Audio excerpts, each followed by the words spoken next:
প্রচন্ড গরম পড়েছে। এই গরমে মানুষই স্নান না করে থাকতে পারছে না। এরা তো ছোটো ছোটো পাখি, এদের যদি না স্নান করে এরাই বা থাকবে কী করে? তো বন্ধুরা, প্রত্যেক বছর গরমে কিন্তু আমরা এই ছোট্ট হ্যান্ড পাম্পটা দিয়ে কিন্তু ওদেরকে আমরা জল দিতাম গায়ের মধ্যে বা স্নান করাতাম। তো প্রত্যেক বছরই কিন্তু এটা খারাপ হয়ে যায় বা ভালো করে আমরা স্প্রে করতে পারি না। তার জন্য এবার আমরা অর্ডার করে নিয়েছি একটা সুন্দর দিকে পাম্প। আর সেটা কোথা থেকে অর্ডার করেছি না, মিশো থেকে। সেটাই এখন আমি তোমাদেরকে আনবক্সিং করে দেখাবো যে আমার হ্যান্ড পাম্পটা কীরকম এসেছে আর সেই হ্যান্ড পাম্পটা কীভাবে ওয়ার্ক করছে। চলো দেখে নিই আমার সেই মিনি ছোট্ট হ্যান্ড পাম্পটা। এই যে সেই আমার মিনি হ্যান্ড পাম্পটা, যেটা দিয়ে আমি এবার আমাদের পাখিদেরকে স্প্রে করব। আর আমি যে হ্যান্ড পাম্পটা একটু আগে তোমাদের দেখালাম, সেই হ্যান্ড পাম্পটা কিন্তু আমাকে যে কোনো বোতলের সঙ্গে ফিট করতে হতো, আর এটা কিন্তু আমাকে কোনো কিছুর সাথেই ফিট করতে হবে না। আর এটা কিন্তু সম্পূর্ণ রেডি হয়ে এসেছে। তোমাদেরকে দেখাচ্ছি এখন সেই হ্যান্ড পাম্পটা। বক্সটা আমি ওপেন করে আগে দেখিয়ে নিয়েছিলাম, এখন তোমাদেরকে আবার ওপেন করে দেখাচ্ছি। এই হচ্ছে সেই মিনি হ্যান্ড পাম্পটা। আর এর মধ্যে কিন্তু তোমার 2 লিটারের মতন জল কিন্তু ধরে। আর এই 2 লিটারের মতন জল কিন্তু যখন তুমি ভরছো এতে, অনেকক্ষণ ধরে কিন্তু তোমরা এটাকে পাখিদেরকে স্প্রে করতে পারছো। আর এই যে হচ্ছে সেই হ্যান্ড পাম্পের যেখান থেকে আমাদের যে জলটা বেরোবে, সেই জলের এই মুখটা হচ্ছে এইখানটা। আর এখান থেকে আমরা জলটাকে পাম্প করব, পাম্প করে যেই ছেড়ে দেবো, এখান দিয়ে কিন্তু জলটা বেরোবে। আমাদের এখান দিয়ে পাম্প করে জাস্ট এখান দিয়ে এরকম ট্যাপ ট্যাপ করে পাম্প করে আমাদেরকে ছেড়ে দিতে হবে।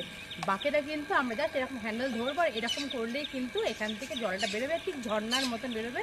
আর যেটা দিয়ে পাখিদের স্নান করাতে সুবিধা হবে। তো চলো বন্ধুরা, দেখিয়ে দিই আমি এটা কীভাবে পাখিদেরকে স্নান করাচ্ছি এটা দিয়ে। তো বন্ধুরা, চলে এসছে এই দেখো সেই মিশোর থেকে অর্ডার করা আমার হ্যান্ড পাম্পটা। আমাদের কিন্তু প্রত্যেক বছর গরমের সময় এই হ্যান্ড পাম্পটা 3 থেকে 4খানা আমাদের ব্যবহার করতে লাগতো, কারণ বেশি সময়টা ওয়ার্ক করতো না, নষ্ট হয়ে যেত। তার কারণে এটা কিন্তু এবছর আমরা বাদ দিয়ে দিয়েছি। আর এবার অর্ডার করে নিচ্ছি আমরা যে হ্যান্ড পাম্পটা, সেটা তোমাদের দেখাচ্ছি। আমি ফার্স্টে ওপেন করে দেখে নিয়েছি, কারণ এটাকে ওয়ার্ক করছে কিনা ভালোভাবে সেটা না দেখলে পরে এটা রিটার্ন করতে পারবো না, তাই জন্য আমি আগে দেখে নিয়েছি। এখন তোমাদেরকে দেখাচ্ছি এই যে সেই ছোট্ট মিনি হ্যান্ড পাম্প। আর এটা কিন্তু 2 লিটারের, এটার মধ্যে 2 লিটার জল কিন্তু ধরবে। দেখে নাও, এখানে লেখাই রয়েছে 2 লিটারের। আর এটার মধ্যে সবথেকে ভালো সুবিধা হচ্ছে এই যে দেখতে পাচ্ছ এই হ্যান্ড পাম্পটা, কিছুক্ষণ এটা ট্যাপ ট্যাপ করে হ্যান্ড পাম্পটা আমরা ট্যাপ করানোর পর যখন আমরা এইটাকে হালকা করে এরকম ঘুরিয়ে খুলে দেবো মুখটাকে, আর এখান দিয়ে একটা সুইচ আছে, এই যে দেখতেই পাচ্ছ, এই যে জলটা বেরোচ্ছে দেখতে পাচ্ছ। জাস্ট এই বোতামটা ট্যাপ করবো আমরা, এখান দিয়ে কিন্তু আমাদের জলটা বেরোবে।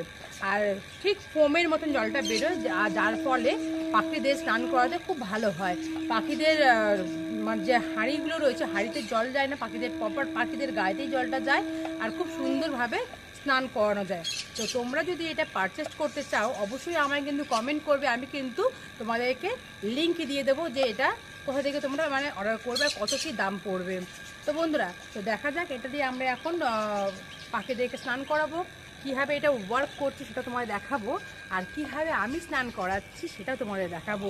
তো ভিডিওটা স্কিপ করবে না, ভিডিওটা খুব সুন্দর হতে চলেছে। তো শেষ পর্যন্ত দেখো, অনুরোধ রইল। তো বন্ধুরা, আমি প্রথমে এই যে দেখতে পাচ্ছ, এখান দিয়ে কিন্তু মুখটা খুলে, আর এই দেখো পাম্পের যে পাইপটা, এই যে দেখে নাও। এবার আমি এটা কল থেকে ভরে নিই, এটা পুরোটাই ভরবো আমি। ভরে নিয়ে আমি তারপরে স্নান করাবো। আর সত্যি বলতে যা গরম পড়েছে, এই গরমে কিন্তু তোমাদের প্রত্যেক দিনই পাখিদেরকে স্নান করানো উচিত।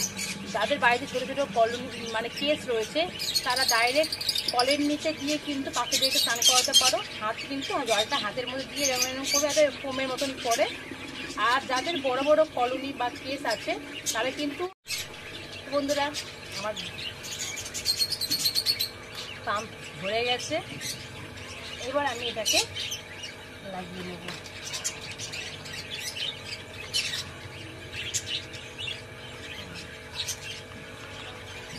এই দেখো, এইভাবে আমরা পাম্প করবো আগে, যেমন আমরা স্টোভে পাম্প করি না, ঠিক সেই রকমভাবেই পাম্প করতে হবে এটাকে।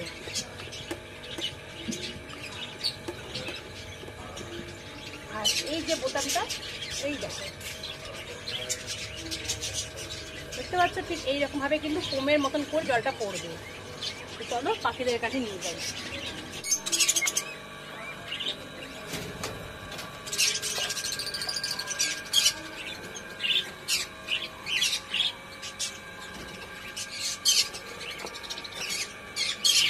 তো বন্ধুরা চলে এসেছি ফাইনালি আমি পাখির ঘরে। আর পাখির ঘরে আসার পর এবার স্নান করাবো। স্নান করানোর আগে কিন্তু আমি একটা জিনিস ফলো করেছি, সেটা হচ্ছে আমার দু একটা বাজরিগর বার্ডসের পেছনে হালকা একটু মোশান মতন লেগে আছে। তো এর কারণে আমি সন্দেহ করছি যে ওদের হয়তো লুজ মোশান হয়েছে, তার কারণে আমি স্নান করানোর সময় ওরা একটু ব্যস্ত হয়ে যাবে, উড়বে এদিক ওদিক, আমি ভালো করে দেখতে পারবো না। তো আমি দেখে নিই কোন পাখিটা লুজ মোশন হয়েছে। সেই পাখিগুলোকে কিন্তু আমি আলাদা কেটে রাখবো, আলাদাভাবে তাদের মানে কেয়ার করতে হবে। তো লুজ মোশন নিয়ে কিন্তু এর আগেও আমার চ্যানেলে একটা ভিডিও করা আছে। যাদের লুজ মোশনের বিষয়ে জানার খুব ইচ্ছা যে কীভাবে কেয়ার করলে পরে বার্ডসরা ভালো থাকবে, তারা অবশ্যই কিন্তু একবার আমার চ্যানেল মিষ্টি পাখিদের দুনিয়াতে গিয়ে ভিজিট করে আসো, সেখানে কিন্তু ভিডিওটা আছে। আশা করি তোমাদের অনেকটাই হেল্প হবে। আর যেহেতু গরম পড়েছে এখন পাখিদের সত্যি বলতে অনেক পাখিদেরই লুজ মোশন হবে। তো আমি এই বিষয় নিয়ে আরও একটা ভিডিও করবো, মানে লুজ মোশন নিয়ে আমি আরও একটা ভিডিও করব, সেটা খুব তাড়াতাড়ি আমার চ্যানেলে আসতে চলেছে। তো সবাই ভালো করে ভিডিওটা আমার দেখবে শেষ পর্যন্ত। আর যারা নতুন ফলোয়ার্স আছো বা যারা নতুন দেখছো তারা কিন্তু অবশ্যই আমাকে একটু সাবস্ক্রাইব করে দেবে আমার চ্যানেলটাকে। আর যারা পুরনো ফলোয়ার্স বা পুরনো সাবস্ক্রাইবার আছে সবাইকে অসংখ্য ধন্যবাদ যে আমার ভিডিওটা এত ভালো করে তোমরা দেখো, আমাকে সাপোর্ট করো। আশা করছি এইভাবেই আমাকে সাপোর্ট করবে। এবং আমার যদি কোনো রকমভাবে কোনো ভিডিওতে ভুল ত্রুটি হয়, আশা করি আমি চাইবো তোমরা এসে আমার কমেন্টে আমাকে ভুলটা সংশোধন করে দাও। আর দেখা যাক আমি এবার পাখিদেরকে কীভাবে স্নান করাচ্ছি।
স্নান করেছে।